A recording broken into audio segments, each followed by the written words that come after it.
Assalamualaikum, welcome back to my channel. Kali ini kita akan belajar tentang pengenalan laboratorium dan keselamatan kerja. Jangan lupa tekan subscribe dulu ya. Terima kasih, semoga bermanfaat. Saat belajar kimia, kita tidak bisa lepas dari praktek di laboratorium kimia. Maka, kita harus mengetahui alat-alat dan bahan yang biasa terdapat di laboratorium kimia. Dan juga, kita juga harus mengetahui bagaimana prosedur keselamatan kerja di laboratorium kimia. Pada pembahasan kali ini, kita akan belajar mengenai 3 hal. Yang pertama, kita akan belajar tentang simbol atau lambang yang biasa terdapat di laboratorium kimia. Dan yang kedua, kita akan belajar tentang peralatan-peralatan apa saja yang biasa terdapat di laboratorium kimia. Dan yang ketiga, kita akan belajar tentang prosedur keselamatan kerja saat kita berada di laboratorium kimia, yaitu tentang alat-alat yang menunjang keselamatan kerja saat kita berada di laboratorium kimia. Langsung saja kita bahas yang pertama mengenai simbol atau lambang yang biasa terdapat di laboratorium kimia. Untuk simbol yang pertama yaitu simbol Poisson. Poisson ini bergambar tengkorak yang di bawahnya terdapat seperti tulang yang membentuk seperti huruf X. Jika benda di laboratorium ditempeli gambar Poisson, artinya benda tersebut atau bahan tersebut merupakan bahan-bahan yang bersifat racun. Kemudian, jika ada gambar seperti api yang membara atau flammable, artinya bahan-bahan tersebut merupakan bahan-bahan yang mudah terbakar.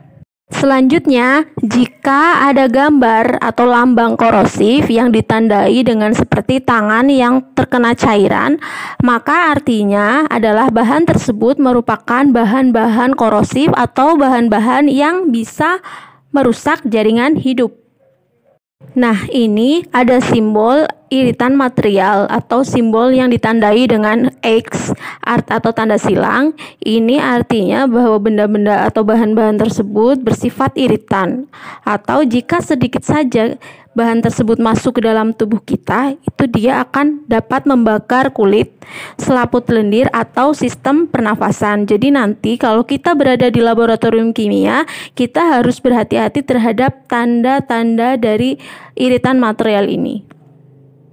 Selanjutnya ada simbol toksik, yaitu simbol tengkorak, yang artinya sedikit saja bahan tersebut masuk ke dalam tubuh kita akan bisa menyebabkan sakit keras atau bahkan kematian. Ini adalah simbol yang disebut dengan oxidizing agent. Gambarnya berupa api yang di bawahnya ada lingkaran, yang artinya bahan yang menghasilkan panas bila bersentuhan dengan bahan lain, terutama bahan-bahan yang mudah terbakar. Jadi ini adalah merupakan agen pengoksidasi. Selanjutnya ada simbol eksplosif atau simbolnya itu adalah simbol ledakan, yang artinya bahan yang mudah meledak. Meledaknya itu apabila terkena panas, api, atau sensitif terhadap gesekan atau goncangan. Ini disebut dengan simbol radioaktif. Jadi kalau misalkan bertemu dengan simbol yang seperti ini, artinya bahan tersebut merupakan bahan-bahan yang bersifat radioaktif. Nah, radioaktif ini sangat berbahaya untuk kita dan harus kita hindari. Jadi kita harus berhati-hati. Radioaktif itu artinya benda yang dapat memancarkan sinar sendiri. Ini adalah simbol yang sangat familiar dengan kita, yaitu simbol high voltage, artinya adalah peringatan untuk tegangan tinggi. Ini ada hubungannya dengan listrik. Ini adalah simbol karsinogenik, artinya jika kalian menemukan bahan dengan simbol seperti ini, itu artinya bahan tersebut dapat menyebabkan kanker atau karsinogenik. Kemudian gambar pohon gersang yang ada ikan matinya, ini artinya adalah bahan tersebut itu dapat merusak lingkungan. Selanjutnya, simbol yang seperti ini itu artinya bahan tersebut merupakan bahan-bahan yang berbahaya bagi kehidupan kita di bumi.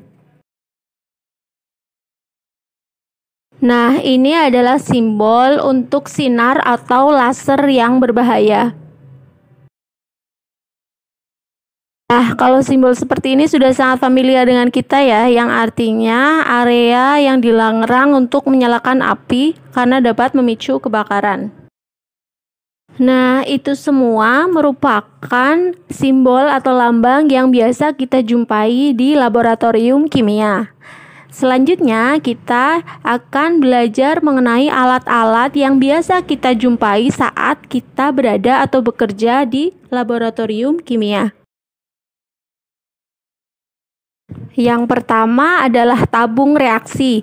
Mungkin ada yang saat SMP sudah mengenal tabung reaksi dan mungkin juga ada yang baru mengenal tabung reaksi saat SMA.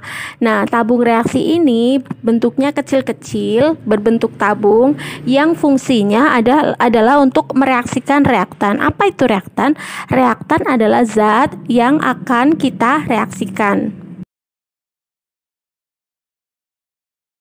Nah, kalau yang ini adalah rak tabung reaksi.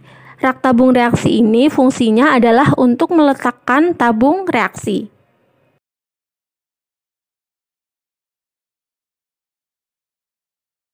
Nah, kalau yang ini namanya gelas ukur.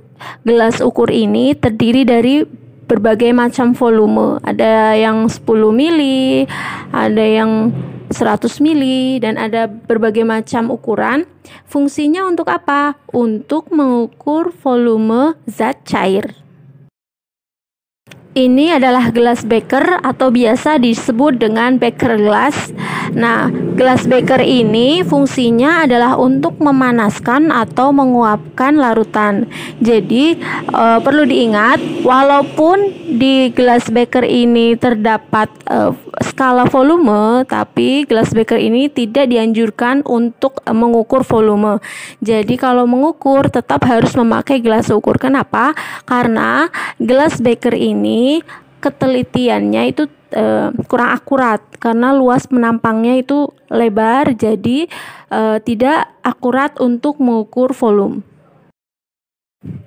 Nah, ini adalah gambar labu takar. Labu takar ini terdapat dalam beberapa ukuran, ada yang 100 mili, ada yang 200 mili, 500 mili, dan ada yang 1 liter atau 1000 mili.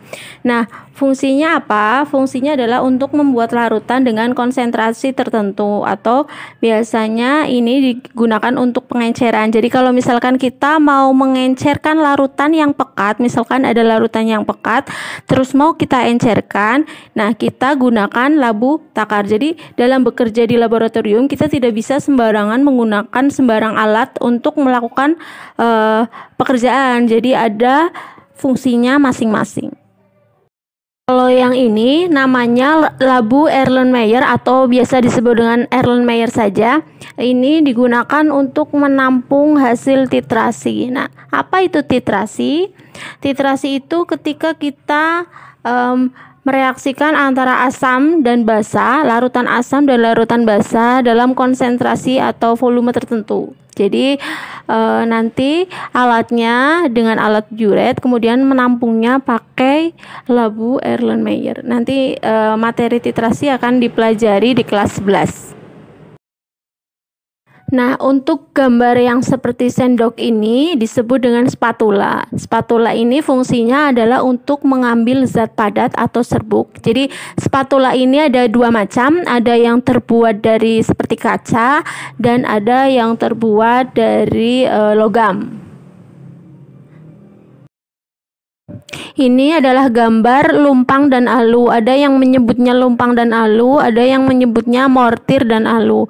Fungsinya untuk apa? Yaitu untuk menggerus atau menghaluskan zat padat. Jadi kalau sampelnya padat, pengen kita haluskan, misalkan kita mau menghaluskan tablet, nah kita gunakan lumpang dan alu.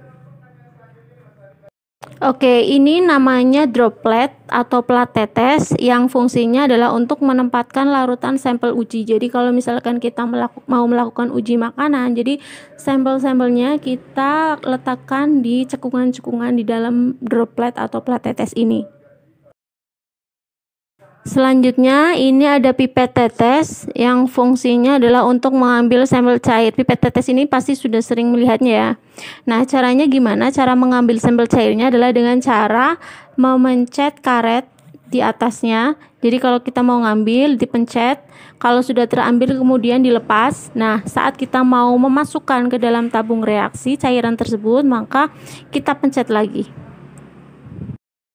Ini disebut dengan kaca arloji yang fungsinya untuk menempatkan sampel padatan saat menimbang. Jadi kalau misalkan ada bahan berupa padatan, mau kita timbang, tidak langsung kita timbang di timbangan, tapi kita letakkan dulu di kaca arloji ini. Selanjutnya ini ada yang disebut dengan corong atau corong kaca yang fungsinya adalah untuk memasukkan sampel cair ke wadah lain. Jadi kalau misalkan kita memindahkan zat cair ke dalam wadah lain, kita harus menggunakan corong kaca. Kemudian ini juga digunakan untuk penyaringan sampel. Jadi kalau misalkan kita mau menyaring suatu larutan atau suatu zat cair, itu terlebih dahulu kita saring dengan menggunakan corong kaca. Selanjutnya ini ada buret. Buret ini yang akan kita gunakan untuk melakukan titrasi. Seperti yang tadi saya jelaskan di awal, bahwa titrasi itu ketika kita akan mereaksikan antara asam dan basa dengan volume salah satu yang belum diketahui, itu bisa kita gunakan dengan buret. Nah, buret ini ada skala volumenya.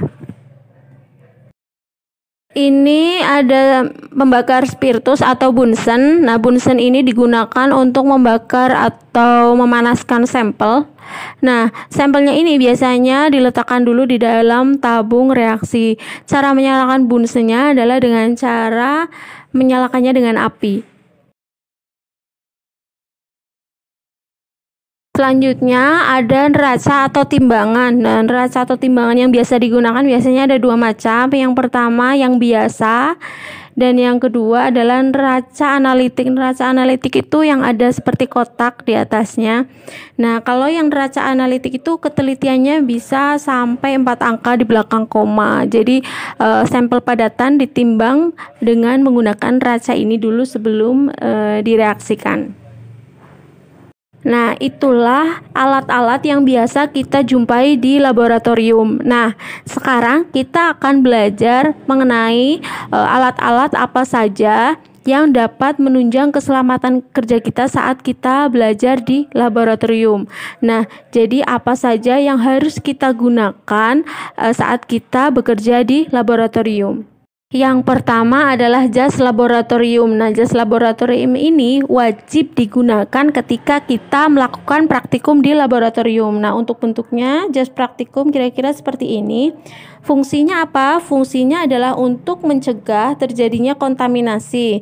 Nah, ini juga untuk menghindari bahaya yang terjadi akibat percikan zat kimia yang berbahaya. Jadi misalkan kita sedang mereaksikan zat-zat berbahaya, itu kita tidak khawatir benda tersebut akan mengenai baju atau tubuh kita.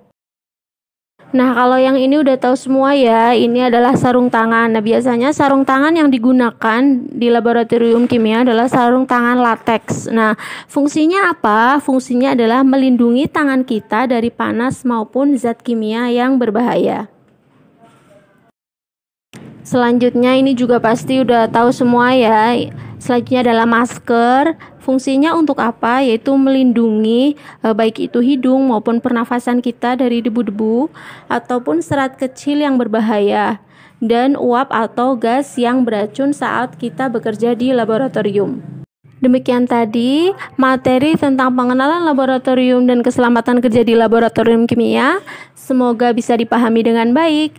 Jangan lupa subscribe ya. Wassalamualaikum warahmatullahi wabarakatuh.